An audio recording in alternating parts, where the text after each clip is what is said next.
Allô, allô, allô, shalom à tous, alléluia, bonjour bien-aimés dans le Seigneur, je vous salue chaleureusement de la part de notre Seigneur Jésus-Christ et je vous souhaite encore une cordiale bienvenue sur notre page Promised Land, une terre promise. Ce matin, je voudrais continuer sur mon sujet d'hier qui parlait de la force d'aimer, mais ce matin, je voudrais vous parler du pouvoir de l'amour. Le pouvoir de l'amour, j'ai découvert que l'amour revêt un pouvoir tellement puissant qu'il ne laisse personne indifférent. J'ai lu une histoire dans la mythologie égyptienne de l'institut racontée par l'Institut médico-légal de recherche de Paris. En fait, l'expérience était qu'ils ont reçu une momie de la reine de l'époque Néfette. Et ils se sont rendus compte que lorsqu'ils voulaient étudier cette momie à l'Institut médico-légal de Paris, cette reine, ils ont trouvé qu'elle avait beaucoup d'os de son corps brisés et que la momie se dégradait de plus en plus vite par rapport aux autres momies qui étaient là. Alors les chercheurs ont été indignés par cette situation et ne comprenaient pas. Pourtant, ils ont fait plusieurs tests, plusieurs analyses pour comprendre ce qui se passait, mais ils n'ont pas trouvé la raison. Alors ils ont décidé d'étudier l'histoire de la reine Néfette. Ils ont envoyé une équipe de chercheurs en Égypte antique pour tenter de comprendre le phénomène de ce qui s'était passé à cette époque. Donc par l'archéologie, par des fouilles, par des recherches, par l'histoire qu'ils ont sondée, ces chercheurs ont découvert que la reine Néfette, en fait, avait été mariée, forcée au pharaon de l'époque. Mais à l'inverse, malgré ce mariage-là, elle était follement amoureuse d'un musicien du pharaon. Donc, elle a accepté de se marier avec le pharaon de l'époque, contre sa volonté. Et après, elle a développé cette relation extra-conjugale avec son conjoint, avec son amoureux qui était musicien.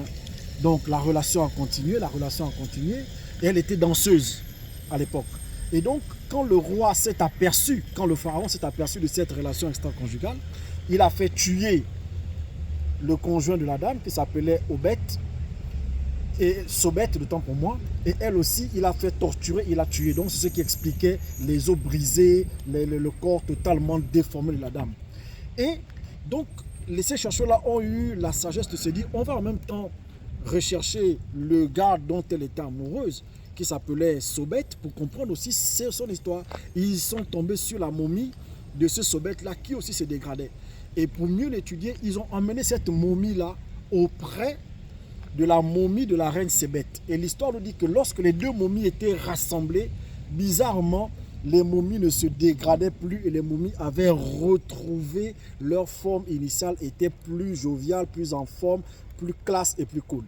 Et cette histoire-là a tellement troublé en se disant, mais comment les gens peuvent être aussi amoureux au point que l'amour, même dans la mort, vient quand même pour pouvoir les permettre d'être heureux, de vivre bien que mort. Et cela m'a inspiré à parler du pouvoir et de la puissance de l'amour. L'amour va au-delà des pensées qu'on a, frères et sœurs. L'amour va au-delà de ce qu'on peut se dire. L'amour, c'est quelque chose qui va nous transporter et nous aider à être heureux sur la terre, même lorsque nous avons presque tout perdu. C'est pourquoi aimer les gens, ça ne coûte rien. Aimer les gens, ça n'enlève rien. Et je comprends mieux le verset biblique qui dit que l'amour supporte tout, l'amour explique tout, l'amour va au-delà de tout, dans 1 Corinthiens chapitre 13, que l'amour est au-dessus de toute chose. Sachez que l'amour a un pouvoir, celui de faire revivre même ce qui est mort en vous, celui de faire renaître ce qui a disparu en vous. Et je vous parlais de la force d'aimer. Voici le livre de Martin Luther King, intitulé La force d'aimer. À l'intérieur, il explique plusieurs aspects sur l'amour et le pouvoir de l'amour. Et je vais vous lire un extrait qui m'a marqué. Je vais finir par là. Il dit ceci dans le chapitre, à la page 83. Il dit, à votre capacité d'infliger la souffrance, nous opposons une capacité d'endurer la souffrance. À votre force physique, nous répondons par la force de nos âmes. Faites-nous ce que vous voulez et nous continuerons à vous aimer, car l'amour est le sentiment le plus durable et le plus puissant du monde. Martin Luther King déjà disait que l'amour, c'est le sentiment le plus durable et le plus puissant du monde. L'amour, c'est ce qui vous permet de faire revivre ce qui a été détruit en vous. Alors, aimez les uns les autres, aimez vos amis, aimez vos ennemis. Cela ne vous coûte rien, frères et sœurs dans le Seigneur. L'amour, c'est la gloire sur la terre. Soyez bénis au nom de Jésus. Amen.